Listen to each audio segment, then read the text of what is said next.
What's up, everyone? Welcome back to the channel. Before I jump into the video, I'm gonna say that yes, I'm no longer sick, so I'm 100% better, and it feels great. It feels amazing. And now I'm gonna jump straight into the video. So you read the title, so I'm gonna be sharing you guys my thoughts over Lomachenko's victory over Kambosos. So let's get to it. First of all, it was what I expected. I expected Lomachenko to come up victorious.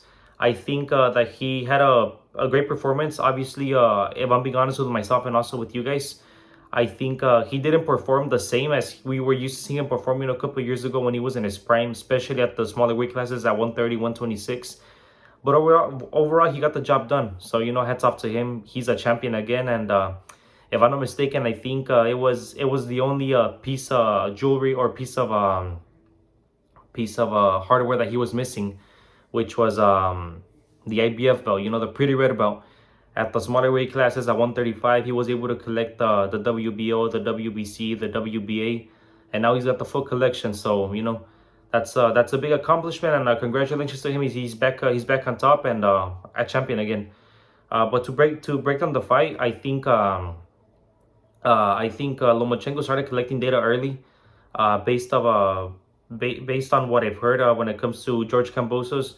I didn't see the Maxi Hughes fight, but a lot of people told me that and not just that, I heard actually that he didn't look too well. That he had a poor performance. Some people felt that Maxi Hughes deserved the victory, so I'm not too sure how that went, but it seems like he could have been a one-hit wonder over his victory a couple years ago against Teofimo Lopez. And if that was the case, Lomachenko just proved it. He started collecting data early. He started figuring him out in the early rounds, and then as soon as he felt that Kambosos didn't have much to offer as an opponent or as a competitor, he started stepping on the gas pedal and started just pressing on him. And when he felt that it was the right time, he pressed the right button and was able to call it a night. It's unfortunate sometimes, even though you may have a new trainer. Once you reach a certain level in this sport, it doesn't matter who's coaching you. It doesn't matter who you got in your corner. You're gonna go back to doing what's best. Sometimes it's unfortunate, but that's just the way it is. Some fighters can only reach a certain level as far as their skills and their qualities go, and some fighters just tend to be one dimensional, and that's only gonna get you so far. So that was that. But as far as Lomachenko goes, like I said, congratulations. And where does he go from here now? I think when it comes to the IBF is one of the most, and if not the most, strictest sanctioning body. So with the IBF, there's no going around as far as your mandatory goes, like other organizations allow you. With the IBF, you must fight your mandatory once the IBF brings it up to your attention, and you have certain amount of days to come to an agreement. If not, the IBF will strip you from the belt. So I think what Lomachenko does next is gonna be face his mandatory, which is William Cepeda. A lot of, if you don't know who he is, he's a rising star actually from Mexico. He's coming to the scenes a couple of years ago. He wasn't making as much noise as he is now. I'm gonna go ahead and say maybe within the last 2 or 3 fights, a lot of people started mentioning him a lot more. And he's a relentless come forward fighter. Throws over 1,000 punches a fight. So it's not gonna be easy for Lomachenko, especially since I'm gonna say a bit past his prime.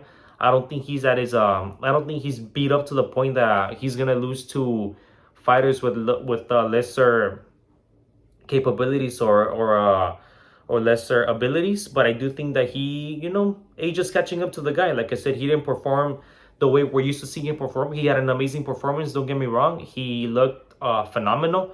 Did an amazing job, from everything. Breaking down his opponent, angles, footwork. It was a great performance. But, especially at the smaller weight classes a couple years ago, he was on a different level. I think once he started moving up to the bigger weight class, especially his first fight at 35 when he fought Linares, he started struggling, with the bigger guys, bigger physique, bigger frame.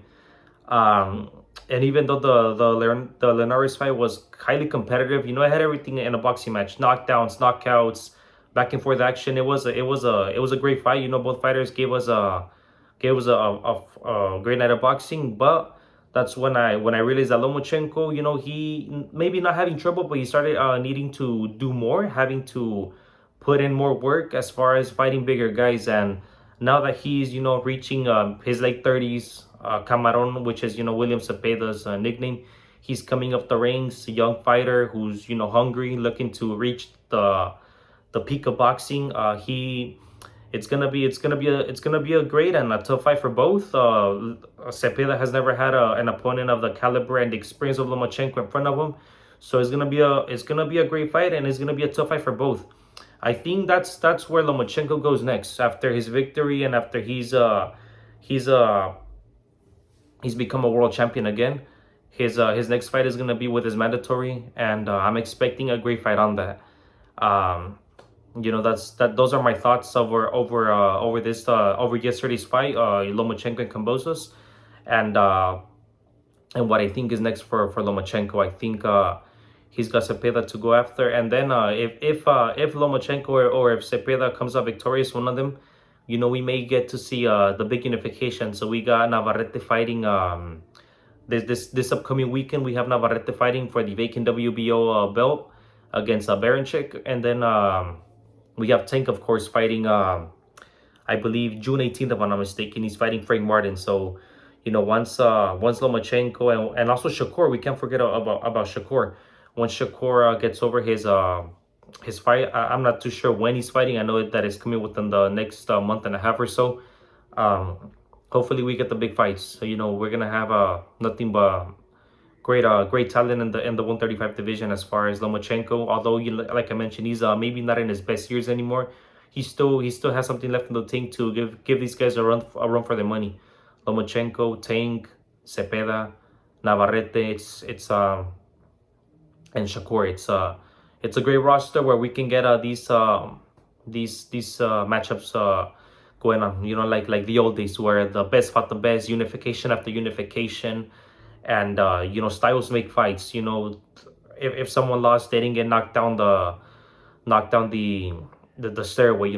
They stayed in the conversation, and they fought the next guy after that. We've seen it with the old school fighters. So I'm hoping that this is something that brings boxing back to its days of glory, and we get these big unifications. So that's my thought, and that's what boxing deserves at the end of the day. I think last year we started getting the big fights again, and this year it seems like we're heading that way as well. So that's what boxing needs to become to become the sport that it once was. So we're expecting that. And I'm gonna end this video with giving you guys an update as far as me goes. I potentially have another set of fighters fighting this following Friday, and if not this following Friday, 3 weeks from now on a Saturday. So stay tuned for that. I'm gonna be posting that on YouTube as well. So keep an eye out on that, because I got that coming up for you guys. And like I said in the previous video when I had my mask on, I have a surprise for y'all. I said that it might have not been the following video, but it's coming. So stay tuned for that. And like I said, I got a lot more to show you. All right, peace out.